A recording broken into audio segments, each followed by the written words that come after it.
ಶ್ರೀಮಂತನಾದ ಮಾತ್ರಕ್ಕೆ ಎದೆಯುಬ್ಬಿಸಿ ಮಾತನಾಡಬೇಡ.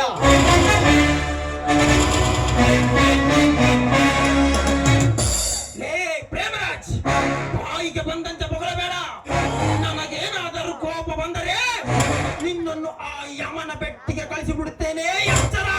ಏ ಗೌಡ, ದಬ್ಬಾಳಿಕೆಯಿಂದ ಶ್ರೀಮಂತನಾದ ಮಾತ್ರಕ್ಕೆ ಎದೆಯುಬ್ಬಿಸಿ ಮಾತನಾಡಬೇಡ.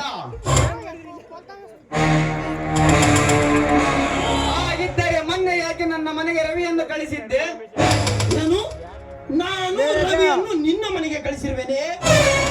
ಎಷ್ಟು ದಿನ ಕಲಿತು ಬಂದಿರುವೆ ಇದನ್ನ? ಗೌಡ, ಕಲಿತು ಬಂದಿದ್ದಲ್ಲ, ಕಲಿತು ಬಂದವರನ್ನು ಒದ್ದು ಕಲಿಸುವೆ. ಪ್ರೇಮರಾಜ್, ಇಷ್ಟೊತ್ತಿನವರೆಗೂ ನೀನೇನೇ ಅಂದರೂ ಸುಮ್ಮನಿದ್ದೆ. ಬರಬರುತ್ತ ನಿನ್ನ ಮಾತು ದಾರಿ ತಪ್ಪಿ ಹೋಗುತ್ತಿದೆ. ಅಂದ ಮೇಲೆ ನಿನ್ನ ಆಯಸ್ಸು ಮುಗಿದಂತೆ ಕಾಣುತ್ತಿದೆ. ಏ ಗೌಡ, ಆಯಸ್ಸು ಮುಗಿದದ್ದು ನನ್ನದಲ್ಲ, ನಿನ್ನದು. ಪ್ರೇಮರಾಜರೇ, ಗೌಡ್ರೆ, ಯಾರ ಆಯಸ್ಸು ಕಡಿಮೆ ಆಗಿದೆ? ಇಲ್ಲಿ ನಿಂತಿದ್ದಾನಲ್ಲ ಈ ಪ್ರೇಮರಾಜ್, ಇವನ ಮನೆಯನ್ನು ನಾನು ಕಳ್ಳತನ ಮಾಡಿಸಿರುವೆನಂತೆ. ಆ ರವಿಯನ್ನು ಇವನ ಮನೆಗೆ ನಾನು ಕಳಿಸಿರುವೆನೆಂದು ಸುಳ್ಳು ಮಗುತ್ತಿದ್ದಾನೆ. ಪ್ರೇಮರಾಜರೇ, ನಿಮ್ಮ ಮನೆಗೆ ರವಿ ಬಂದಿದ್ದು ನಿಜವೇ?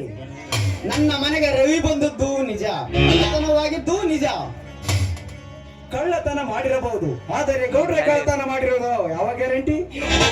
ನಮ್ಮೂರಲ್ಲಿ ನಿಮ್ಮಿಬ್ಬರನ್ನು ಬಿಟ್ಟು ಬೇರೆ ಯಾರಿಂದಲೂ ಸಾಧ್ಯವಿಲ್ಲ, ಅದು ನನಗೆ ಚೆನ್ನಾಗಿ ಗೊತ್ತು. ಪ್ರತಾಪ್, ಇವನಿಗೆ ಗೊತ್ತಿದೆ ಅಂದ ಮೇಲೆ ನಾವು ತಡ ಮಾಡಬಾರದು. ಇವನನ್ನ ಕಳಿಸುವುದೇ ಲೇಸು. ಬೇಡ ಗೌಡ್ರಿ, ನಾನೇ ಸರಿ ಮಾಡುತ್ತೇನೆ.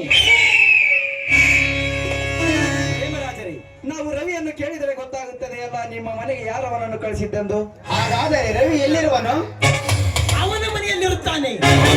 ಪ್ರತಾಪ್, ಅವನೇನಾದರೂ ಸತ್ಯವನ್ನು ಒಪ್ಪದೆ ಆ ಪಾದನೆಯನ್ನು ನಮ್ಮ ಮೇಲೆ ಹೇರಲು ಪ್ರಯತ್ನಿಸಿದರೆ, ಪ್ರತಾಪ್, ಸತ್ಯವನ್ನು ಬಾಯಿ ಬಿಡಿಸಲು ಚಾಟಿ ತೆಗೆದುಕೋ.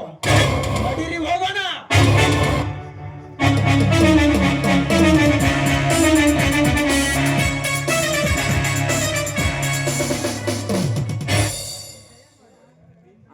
ದೇವರೇ, ಕಷ್ಟದಲ್ಲಿ ಹುಟ್ಟಿಸಿ ಈ ಪರಿ ಕಷ್ಟ ಕೊಡುತ್ತಿದೆಯಲ್ಲ, ನಾನು ಅಷ್ಟೊಂದು